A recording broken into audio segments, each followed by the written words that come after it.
Hello, everyone. I hope you had a great holiday yesterday. I know I enjoyed taking a little bit of time off. This is our Southern California first-time buyer market update. My name is Stephen Meade with Domicile Real Estate, where we are on a mission to help California's renters become homeowners. And we're talking about the end of 2023 as far as our entry-level market goes here in Southern California. So let's go ahead and get started. We're going to talk about where the market is, and we're going to finish up with some predictions for the coming spring. So if we go ahead and take a look at our data going forward, let me open up our slides here. There we go. So our first thing is closed prices, and I think this might be a little misleading. And if you've heard me talk about this before, this data is 4 to 6 weeks old because this is based on transactions which have closed. And closed transactions are transactions that went into escrow 4 to 6 weeks ago. So we're taking a snapshot in the rearview mirror. And what do we see? We actually see a real price drop here for our entry-level single-family homes. Just as a reminder, for those of you who are either just tuning in or haven't heard this in a while, our entry-level single-family home is a 25th percentile, 3-bedroom, 2-bath in LA and Orange counties. What does that mean? It means if the median or the 50th percentile is halfway between the cheapest and the most expensive, the first quartile is halfway between the cheapest and the middle. And that's meant to approximate an entry-level home price in Los Angeles and Orange counties. We see a pretty big drop there, a little bit of a rebound on the condo numbers, but these are actually pretty soft prices. I don't want you to get too excited because we've got some data to show you this is where the market was 4 to 6 weeks ago, not necessarily where the market is.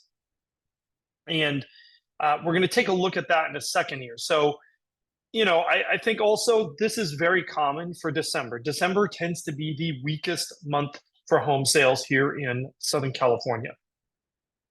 So if we go ahead and we take a look at our monthly payment, this combined with lowering interest rates, I mean, look at what this has done. This has put us down here in this 59, 51 number for our entry-level single-family home. And just as a reminder, this is based on 5% down. It includes mortgage insurance, taxes, etc. That's 59, 51. That's really similar to the numbers we were seeing, gosh darn, back in kind of the May time period here. So kind of rewinding the clock about 6 or 7 months, kind of going back in time. And if you watched our last update, that was kind of a theme that we had there in our market as a whole. And we've kind of got a similar story here over in terms of our entry-level condos. Same thing, kind of back into that May time period. Now, as a consequence, this also means our minimum household income for these properties has also gone down. I mean, look at this.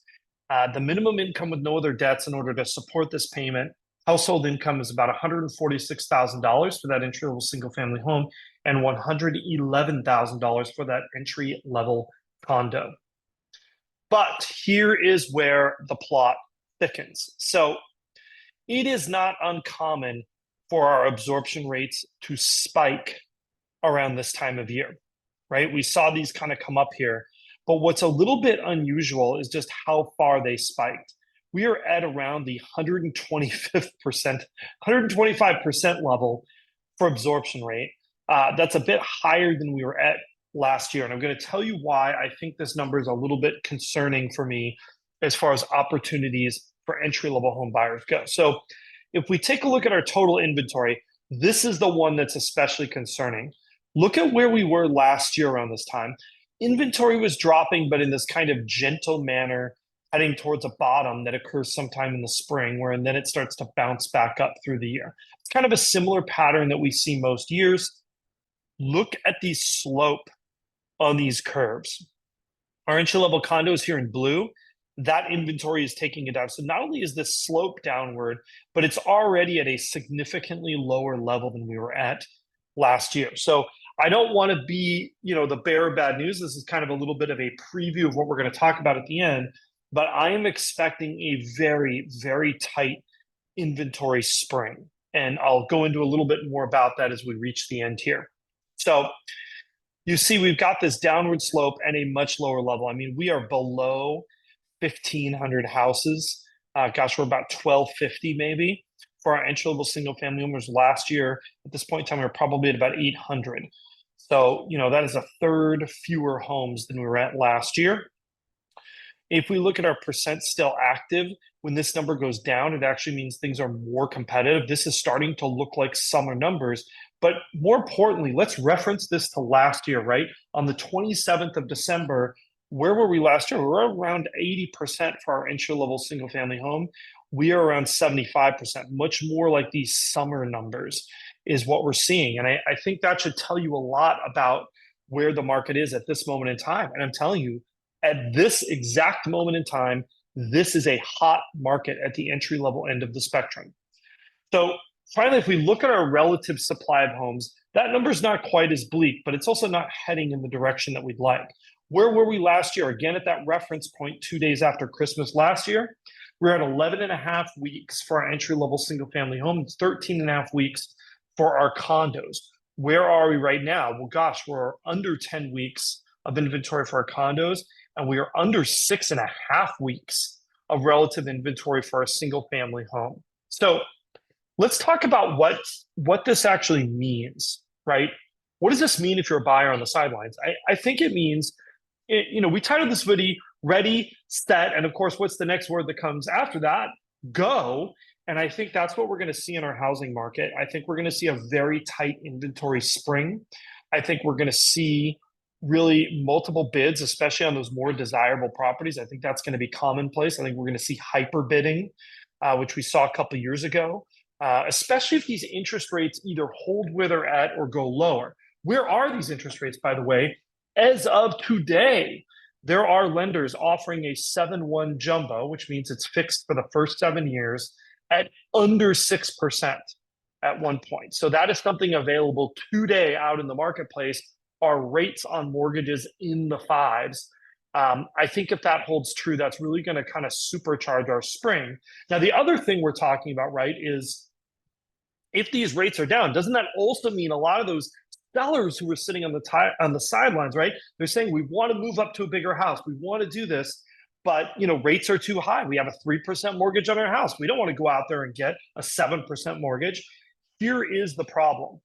I think as these rates go into the sixes and possibly into the fives, that is going to supercharge all the first-time buyers who are sitting on the sideline, right? So they're going to all come into the market looking for houses. The problem is, I think that while this will encourage some people who weren't going to sell at the end of last year are going to decide to sell this spring, I don't think that number will be nearly as big as the number of buyers who are jumping into the market based on these lower rates.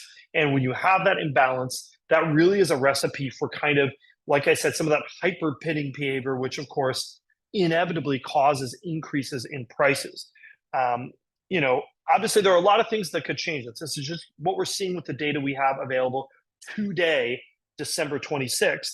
If those rates jack back up, that could alter the dynamics of this. But I think, generally speaking, if you were a buyer and you thought I'm going to wait for rates to get lower, we told you that wasn't a good idea. I think that's not going to turn out to have been a good idea for you. Now, if you're someone who waited because you had job uncertainties, you had location uncertainty, it doesn't matter what the rates are, right? Like it wasn't a good time for you. Don't worry about that part of it. So that's really what we're expecting in the next coming months. I think we're going to see inventory levels are going to kind of plummet to maybe kind of those 2021 levels is what we might start seeing. In fact, we might do is this 2021 all over again video, because it's starting to feel a little bit like it with some of these macroeconomic effects. Josh, I hope everybody's enjoying a little bit of time off. Somebody asked me, why is it so difficult to buy your first home in Southern California? And I said, because it's worth it. And I still believe that that's true. I think the harder it is, the greater the reward for doing it. And, do we have clients where it's easy for them? Yes, we have clients who receive significant down payment gifts. From the parents, we have clients who, receive a restricted stock grant from their company that they can now cash in on. But the reality is most of our clients don't have those things, right? Most of our clients receive either limited or no assistance from family members, and they have to make it on their own. That's the reason why we publish our figures showing a 5% down payment. If you have more than that, That is awesome. Anyhow, that's all we've got for you. Stay safe out there. Don't forget, if you are interested in buying your first home, or you know someone who should be buying their first home, we would love to lend you our expertise. It is our specialty, something that we do focus on here in Southern California. Don't forget to like, subscribe, and hit that notification bell, and we will see you again real soon.